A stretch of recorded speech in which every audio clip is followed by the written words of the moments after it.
آج کی گفتگو کا موضوع آپ کی خدمت میں عرض کرتا ہوں کہ اس طرح حضرت امام بخاری رضی اللہ تعالی عنہ نے 1000 اشرفیاں سمندر میں پھینک دی۔ حضرت امام بخاری رضی اللہ تعالی عنہ ایک دفعہ سفر پر روانہ ہوئے، سمندری سفر تھا اور وہ بحری جہازوں پر ہوتا تھا۔ حضرت امام بخاری رضی اللہ تعالی عنہ سفر پر روانہ ہوئے اور آپ کے پاس 1000 اشرفیاں موجود تھیں۔ آپ رضی اللہ تعالی عنہ کشتی میں بیٹھے تھے۔ اسی اثناء میں آپ کے قریب ایک شخص آ کر بیٹھا اور آ کر عرض کرنے لگا، حال احوال پوچھا اور آپ رضی اللہ تعالی عنہ خدمت میں عرض کرنے لگا کہ کہاں کی تیاری؟ آپ نے جگہ کا ارشاد فرمایا کہ وہاں پر جا رہا ہوں، اور اس نے کہا کہ سامان کتنا موجود ہے؟ تو حضرت امام بخاری رضی اللہ تعالی عنہ نے ارشاد فرمایا کہ میرے پاس 1000 اشرفیاں موجود۔ یہ سامان آپ نے اس کو فرمایا اور کچھ کپڑے بھی تھے، ارشاد فرمایا کہ میرے پاس ہیں۔ وہ شخص خاموش ہو گیا اور اٹھ کر چلا گیا۔ پہلے بحری جہازوں کا سفر کئی دن لگ جاتے تھے، سفر طے ہوتا رہتا۔ بالآخر ایک دن گزرا، دوسرا دن گزرا، تیسرے دن وہ شخص رات کو بیدار ہوا۔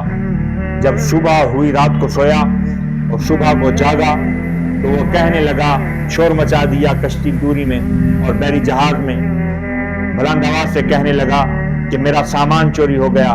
تقریباً 1000 اشرفیاں تھیں، وہ چوری ہو گئیں، اور مجھے شک، حضرت امام بخاری کی طرف اشارہ کر کے کہنے لگا کہ مجھے شک اس بزرگ پر ہے۔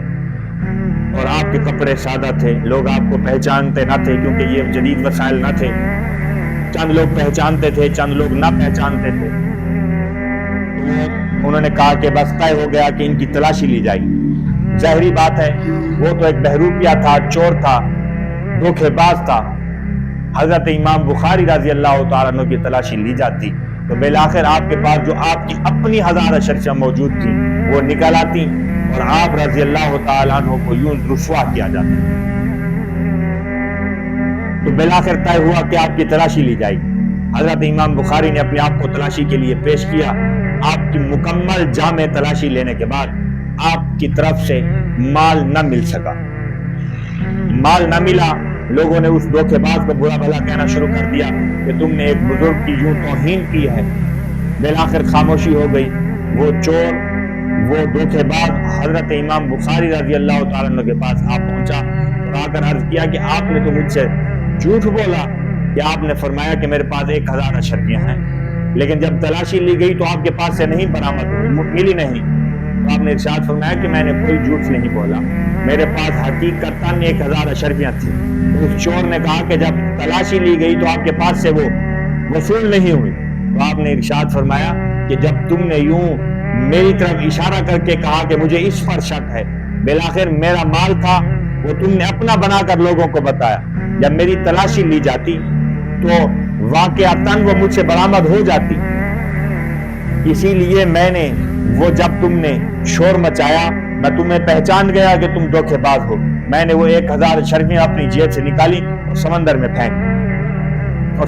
پھینک تو وہ چور اور زیادہ حیران ہو گیا، دھوکے باز کہنے لگا کہ حضور آپ نے اپنا اتنا نقصان کیوں کر دیا؟ تو ارشاد فرمایا حضرت امام بخاری، میں حضور انور نور مجسم شفیع معظم سرور کون و مکان صلی اللہ علیہ وآلہ وسلم کی فرامین یعنی کہ احادیث کو اپنے پاس جمع کر رہا ہوں، لکھ رہا ہوں اور ان کے لیے ایک کتاب مرتب کر رہا ہوں۔ جب اگر میرے پاس 1000 اشرفیاں نکل آتی اور میں جھوٹا اور چور ثابت ہو جاتا تو میں جو احادیثیں جمع کر رہا ہوں بخاری شریف کے لیے تو وہ اس بات پر کون یقین کرتا؟ تو ارشاد فرماتے ہیں کہ جب میں نے تمہاری حرکت کو پہچان لیا تو میں نے اپنے آپ کو سچ پر ہونے کے باوجود بھی فقط احادیث نبوی صلی اللہ علیہ وسلم کے لیے کہ کوئی انہیں نہ جھٹلا دے، مجھے چور سمجھ کر، جو کہ میں نہیں ہوں، مجھے غلط سمجھ کر، دھوکے باز سمجھ کر، چور سمجھ کر، مجھے کوئی یوں میری احادیث جمع کی ہوئی جو میں نے حضور کے فرامین کو جمع کیا، کوئی ان کو نظر انداز نہ کر دے اور کوئی ان کی توہین نہ کر دے، کوئی انہیں چھوڑ نہ دے میرے چور ہونے پر۔ اسی لیے میں نے 1000 کا نقصان ضروری سمجھا اور وہ کر دیا، لیکن احادیث نبوی کے لیے میں نے اپنے آپ کو بچا لیا۔ اور حدیث نبوی کے لیے میں نے اپنی خدمت کو پیش کر دیا۔ کس طرح علماء نے، فقہاء نے، محدثین نے دین متین کی خدمت کے لیے کیا۔ خالق کے کائنات جل جلالہ و من والہ کے حضور دعا ہے کہ ہمیں بھی وہ دین متین کی خدمت کے لیے چن لے۔ دعا ہے کہ خالق کے کائنات نے ہمیں نعمت ایمان سے سرفراز فرمایا ہے، ہمیں اسی پر ثابت قدم رکھے۔ آمین۔ وآخر دعوانا الحمدللہ۔